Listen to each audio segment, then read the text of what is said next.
এই স্বপ্ন নিয়ে আমরা কি দেশটাকে পুনরায় স্বাধীন করেছিলাম? এই স্বপ্ন বাস্তবায়নের জন্য, এই পাওয়ার জন্য আমাদের কি এটা আশা ছিল যে বিপ্লবের ১০০ দিনের মাথায় গুলিবিদ্ধ আব্দুল্লাহর মৃত্যু? ডাক্তার তাকে বলেছে সে সুস্থ, সে ঘরে ফিরে গেছে, কিন্তু এক পর্যায়ে সে আবার অসুস্থ হয়ে পড়ে। অসুস্থ হওয়ার পরে আবার যখন সে হাসপাতালে আসে, তাকে টেস্ট করে চেক আপ করে দেখা যায় তার মাথার মধ্যে বুলেট তখন রয়েছে। কোন ঘোড়ার ডিমের চিকিৎসা তাকে দেওয়া হলো? কোন ঘোড়ার ডিমের চিকিৎসা তাকে দেওয়া হলো যে তার চেক আপ করে তারা ধরতেই পারলো না তার মাথার মধ্যে গুলি রয়ে গেছে।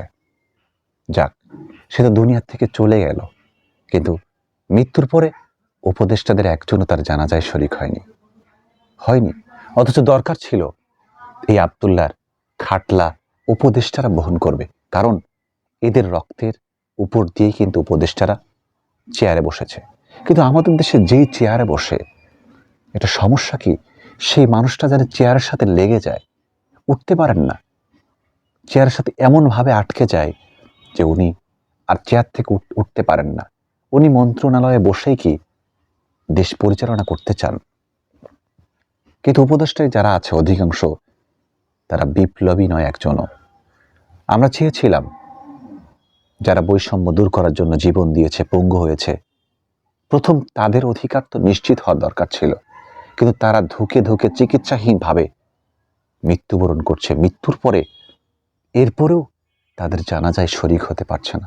এ যে লজ্জার আর ধিক্কারের কিছু হতে পারে না, কিছু হতে পারে না। আমরা বারবারই হেরে যাই, বারবার ঠকে যাই। যে উদ্দেশ্যে জীবন দিই, যে উদ্দেশ্যে আমরা নিজেদেরকে শেষ করি, কিন্তু সেই উদ্দেশ্য হাসিল হয় না। আসলে আমাদের ভাগ্যটাই খারাপ।